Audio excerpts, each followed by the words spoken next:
Amis du filet de la mécanique, bonjour!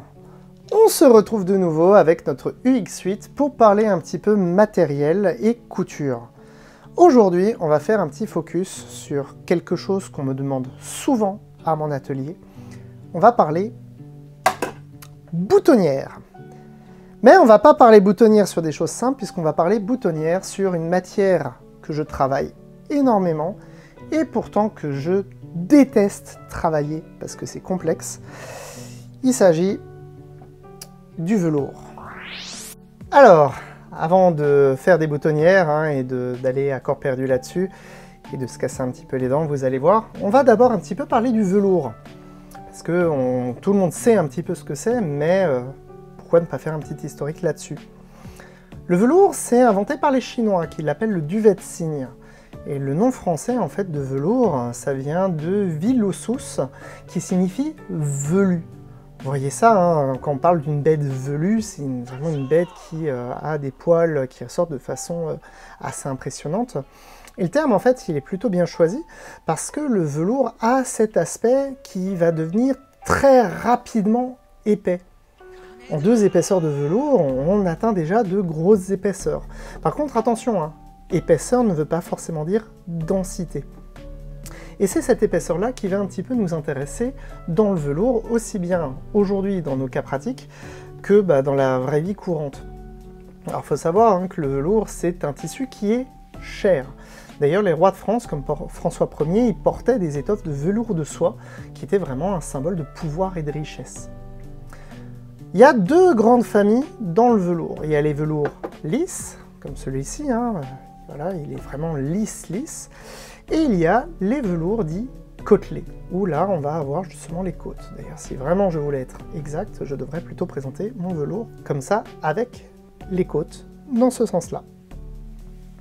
Le velours lisse, il va être très intéressant, notamment là, je ne sais pas quand on va sortir cette vidéo, mais là on est en hiver, et c'est vrai que c'est comme ça qu'on va ressortir un peu nos jupes en velours, ou nos manteaux en velours.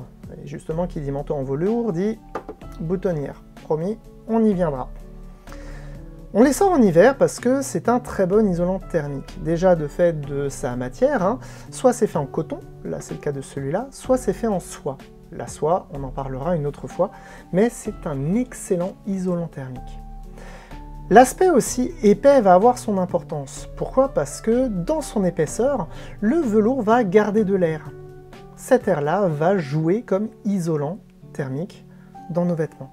De l'autre côté, on va avoir justement le velours dit côtelé. Alors là, c'est un large côte, c'est un velours dit 500 raies. En fait, dès qu'on parle de velours 500, ça veut dire qu'il y a 500 sillons dans 1 mètre. On connaît aussi beaucoup le 1000 raies. Il y a 1000 sillons au mètre. Alors le 500, on va plutôt l'utiliser pour des vêtements d'extérieur, comme des pantalons un peu épais. Encore une fois, épais, pas forcément dense. Celui-ci, on voit qu'il a sur sa surface un peu un aspect brillant. C'est normal, on peut mettre un petit peu d'élastane dedans. Quand vous avez des velours comme ça, privilégiez vraiment déjà une aiguille jersey. C'est con à dire, mais ça passe beaucoup mieux. Le 1000 raies, on va plutôt l'utiliser pour des chemises ou pour des vêtements pour bébé ou enfant. De sa structure, le velours, c'est un tissu dit à sens. Parce que dans sa mode de fabrication, donc vous avez les fils de chaîne, qui sont comme ça, et les fils de trame. Pour retenir, c'est facile, les chaînes, c'est des arbres. Ça pousse vers le haut. Et un tram, on sait ce que c'est, ça permet de transporter des gens. Ça se déplace de façon horizontale. Donc retenez le tram, les chaînes. Donc dans sa conception, on va venir faire enrouler du coton que ensuite on va venir raser. Ce qui va donner un sens à notre velours. Alors le fait de le raser, c'est bien parce que dans un sens, notre velours il va bien être lisse, bien être doux, et dans l'autre, en fait, les poils vont venir créer une accroche. Quand on va coudre ça, tout simplement, notre velours va venir s'écraser du côté où il va être doux, et on ne peut pas l'écraser à contresens. Pourquoi? Parce que les poils, tout simplement, ils vont venir lutter contre ce sens-là, et donc forcément, ils vont essayer de s'écraser dans la position physique qui est la plus stable. Un petit peu comme une bulle de savon, ça a une forme de bulle parce que c'est la forme la plus stable. Quand je vais coudre du coup mon velours, déjà il faut que je détermine le sens des poils. Et toutes mes pièces doivent être coupées dans le même sens. Sinon on va obtenir des différences de reflets, on va aussi obtenir des différences de structure. Le vêtement, il va pas être beau. Petit tips aussi, si vous bossez beaucoup le velours, surtout ne le rangez pas de façon pliée. Pourquoi? Parce qu'à force, les poils, ils vont un petit peu mémoriser et tout simplement, ils vont marquer. Donc, essayez plutôt de les enrouler, de les suspendre. C'est quand même mieux pour les conserver. Dans notre test aujourd'hui, on va principalement bosser sur le velours ras. C'est exactement la même chose pour le côtelé. À petite note aussi, vous allez parfois entendre parler de l'appellation de jersey velours. En fait, ça ressemble à un velours ras, mais la structure n'est absolument pas la même. Quand on parle de jersey, c'est un matériel qui a été tricoté. Donc, il va plutôt être utilisé par exemple pour les pyjamas, mais surtout, il faudra utiliser une aiguille jersey pour pouvoir coudre ce genre de matière, sinon vous allez avoir les points qui sautent. Pareil, attention, si vous avez un velours encore une fois avec beaucoup d'élastane, mettez une aiguille jersey, ça fonctionne quand même mieux. La chose qu'on demande souvent à mon atelier, c'est quand je fais des boutonnières sur mon velours ou sur d'autres tissus qui vont être épais, mais pas forcément denses, ma machine, elle patine. Elle n'arrive pas à avancer. Donc pour bien vous montrer, là, j'ai mis le point le plus classique, vraiment la boutonnière de base, la rectangulaire, celle que normalement on fait un petit peu tout le temps. La seule chose que j'ai changé, c'est la largeur. J'ai mis une largeur à 6. La pression du pied, elle est normale. La longueur, je peux densifier. Mais bon, je préfère pour l'instant, moi, faire le plus classique. L'autre chose qu'on me dit aussi assez régulièrement, c'est « Punaise, ma boutonnière, elle est pas belle, elle est dégueulasse. » C'est la chose justement que l'on va voir. Le problème, la plupart du temps, encore une fois, c'est pas la machine, c'est celui qui l'utilise. Donc pour faire une boutonnière, déjà, on va prendre notre velours et on va le plier en 3. 3 épaisseurs, c'est vraiment un minimum, on va dire, quand on fait une boutonnière. En général, on est même parfois sur un petit peu plus, parce qu'on a les entoilages qui sont intercalés. Chez Juki, le pied à boutonnière, il se présente un petit peu comme ça. Alors, on pourra dire ce qu'on veut, mais les boutonnières Juki, c'est vraiment le top. Pourquoi? Parce qu'on a en fait un pied boutonnière qui vient se brancher sur la machine et on n'a pas le système de palpeur. Donc quand on fait de l'épaisseur, on n'a pas de problème au niveau de la gestion avant-arrière. C'est la machine qui gère tout seul, comme une grande. C'est vraiment un plus. C'est vraiment un plus.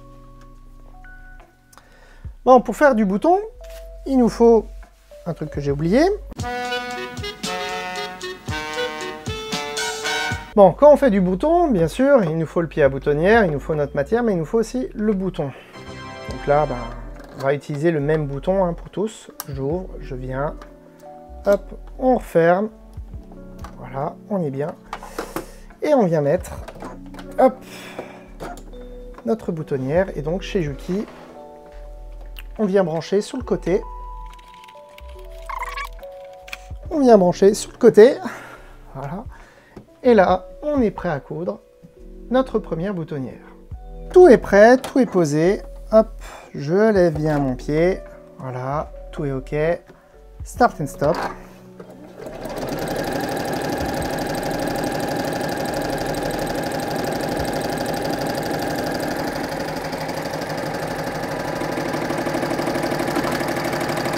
Et là, je me heurte déjà à la première difficulté. Ma machine, à un moment donné, fait du surplace. Merde, qu'est-ce qui se passe? Ah, c'est quoi cette machine de merde, de Juki, de machin? Non.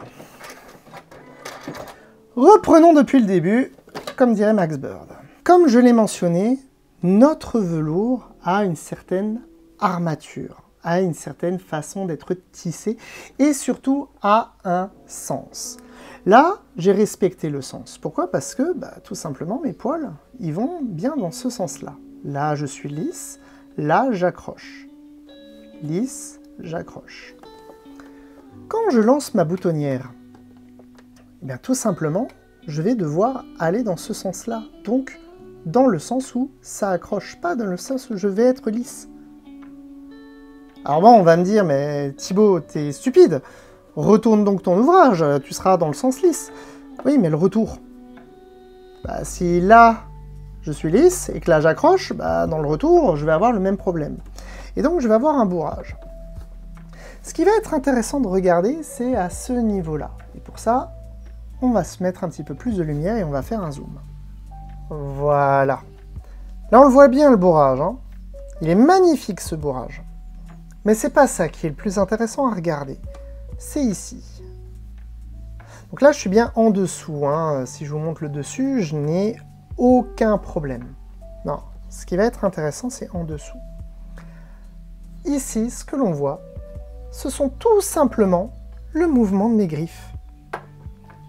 Mes griffes, ici, là, ici et là, avec les deux amorces. Ces griffes-là, on les observe parce que tout simplement, elles patinent. Elles n'arrivent pas à tracter. Encore une fois, ce qui fait que le velours est bien isolant, c'est l'air qu'il va y avoir entre la trame et le haut de mon tissu. Quand mes griffes vont venir, elles vont essayer d'écraser, mais du coup, elles vont plutôt venir glisser. Si en plus je suis dans le sens où ça glisse, c'est-à-dire correctement ici et pas comme ça, là ça accroche. Là c'est lisse, là ça accroche.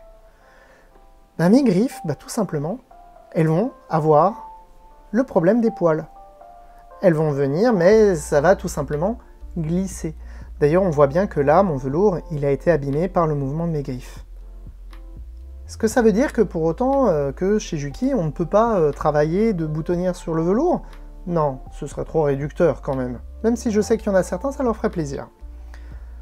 Ça marcherait dans le même cas chez Bernina. Ça marche aussi comme ça chez Pfaff, chez Singer. Quelle que soit la marque de votre machine, vous aurez ce problème à tracter le velours. Que faire? Comment trouver une bonne solution à ce problème-là?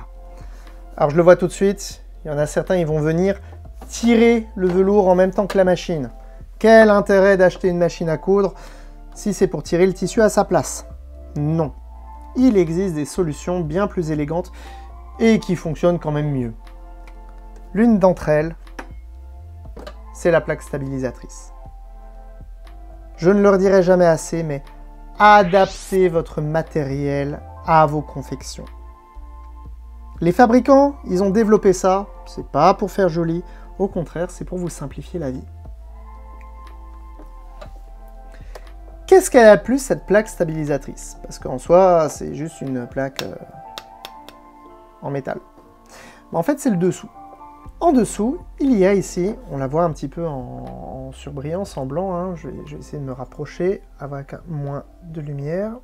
Il y a une sorte de revêtement. Ce revêtement-là, il est tout simplement adhésif. Et ça va avoir une grosse importance. Grâce à ce revêtement, en fait, je vais pouvoir tout simplement venir prendre ma matière en sandwich. Et je vais ainsi annuler temporairement les effets que va avoir ma matière. Regardez. Ça se glisse comme ça. Toute chose égale par ailleurs, je viens glisser ma matière, voilà, entre les deux plaques. Et cette fois-ci, mes griffes ne vont plus essayer de tracter la matière, mais va venir tracter le revêtement antidérapant.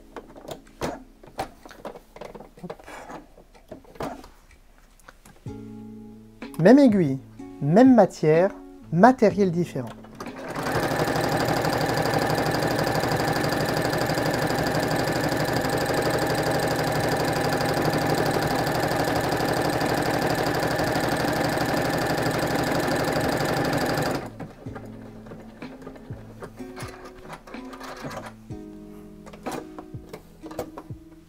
Je réalise ma boutonnière du premier coup, sans difficulté. Il n'y a pas de magie, c'est de la technologie. Le fait de venir en fait prendre en sandwich et de venir faire tirer plutôt le dessous, l'intégralité du sandwich, va faire que je vais être beaucoup plus stable et je ne vais plus avoir ce problème de sens de tissu. Inconvénient, il faut que la plaque, elle soit maintenue quelque part. Si maintenant je veux faire des boutonnières de façon horizontale, ça peut être un petit peu emmerdant, il faut mettre le reste du vêtement vers l'arrière de la machine. Mais ça se fait, c'est prévu pour. On n'a pas de machine à faire les boutonnières, comme celle que j'ai déjà présentée, mais ça se fait. Ça se fait, mais... Vous savez, comme les Japonais, ils font so, des, ni, wa, et chotto, et elle est pas belle. Je vous le dis, elle est pas belle. Elle est pas belle de la lécher pas belle. On va zoomer un petit peu là-dessus. Alors voilà notre petit échantillon que l'on vient de faire. Alors honnêtement, oui, je dis elle est pas belle, ça va encore, elle est pas mal. On va pas me dire que non, elle est vraiment dégueulasse de chez dégueulasse, etc. J'en ai fait une deuxième hein, sur le même velours, hein. Pareil, qui est un petit peu moins belle. Et puis sinon, je vais vous faire une photo parce que on peut quand même avoir beaucoup mieux. Et pour ça, bah, cette fois-ci, il faut, pareil, adapter son matériel à son utilisation. Alors que je vous explique ce qui me plaît pas. Dans cette boutonnière, en fait, bah, le velours, c'est encore une fois un tissu avec des poils. Et ces poils remontent en fait dans la boutonnière. Résultat, là, j'ai pas l'impression que ma boutonnière, elle est correctement densifiée.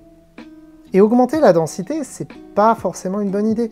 Parce que quand je veux augmenter ma densité, bah, tout simplement, je veux augmenter le nombre de points au centimètre. C'est pas une bonne idée, puisque déjà, je vais avoir des soucis d'entraînement.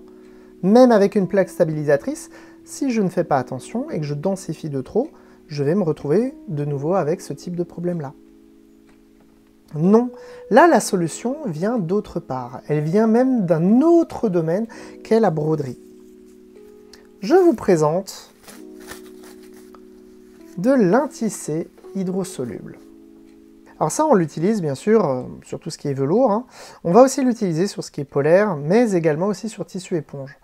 D'ailleurs, petite anecdote, dans la Casa de Papel Berlin, bonne série au demeurant, hein, on peut vous la conseiller, dans l'épisode 7, il y a le protagoniste, à un moment donné, qui porte un peignoir, où il y a marqué « François » dans le dos, et ils ont oublié d'enlever l'intissé hydrosoluble.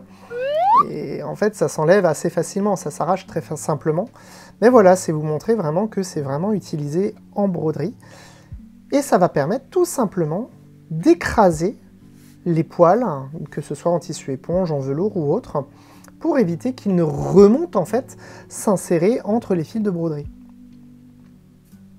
Ça fait des années que ça existe et trop peu utilisé. Donc là, c'est une belle chute, hein. D'ailleurs, on peut voir mes tests de boutonnière avant de lancer la vidéo. Et en fait, c'est limite miracle. Vraiment, hein, pour améliorer vos boutonnières, il ne faut pas hésiter hein, à utiliser ce type de choses. Personne ne vous en voudra, bien au contraire. Et en plus, vous allez voir, c'est simple d'utilisation, c'est très simple d'utilisation. Nous sommes de retour sur notre machine. On a donc notre velours et on a notre intissé. Comment ça marche? Tout simplement, je pose mon intissé sur l'endroit où je veux faire ma boutonnière. Je reviens, hop, mettre mon tissu. Voilà, on va essayer de les faire à peu près au même niveau. Et je viens tout simplement intercaler mon intissé.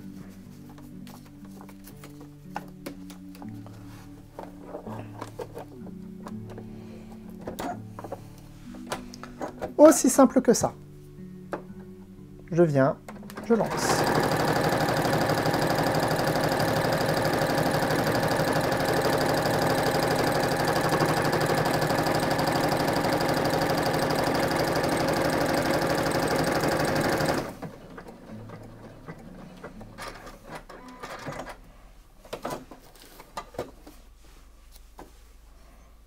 Allez, on se remet tout de suite sur le résultat.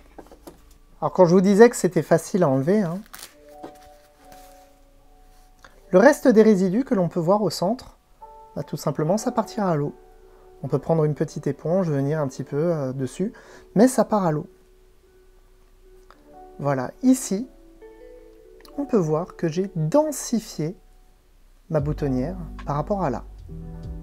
Alors que je n'ai rien changé à mes réglages. Mes réglages, entre celle-ci et celle-là, ce sont les mêmes.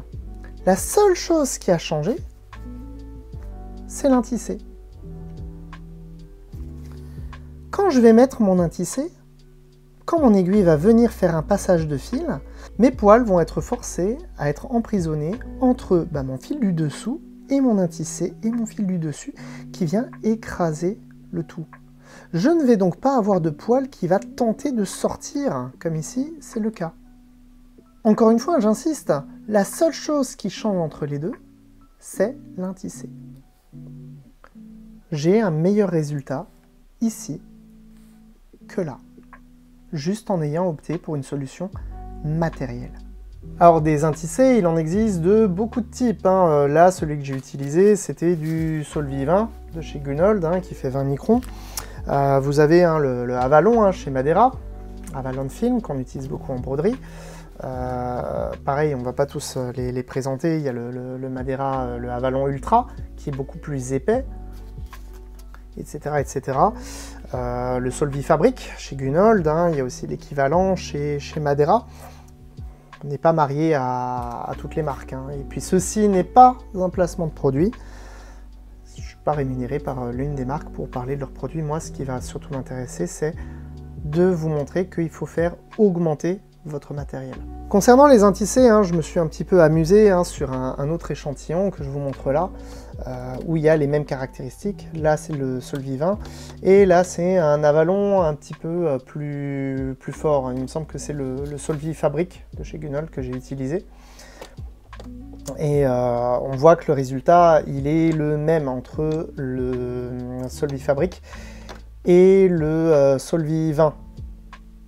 Donc, voilà, il y a aussi la question du coût, parce que forcément, ça coûte cher d'acheter de l'intissé. Ceux qui font de la broderie pourront mieux vous en parler que moi, là, maintenant, dans cette vidéo. Mais ça peut avoir un coût. Et puis bon, si justement, on a le même résultat entre l'un et l'autre, autant aller sur celui qui est le moins cher.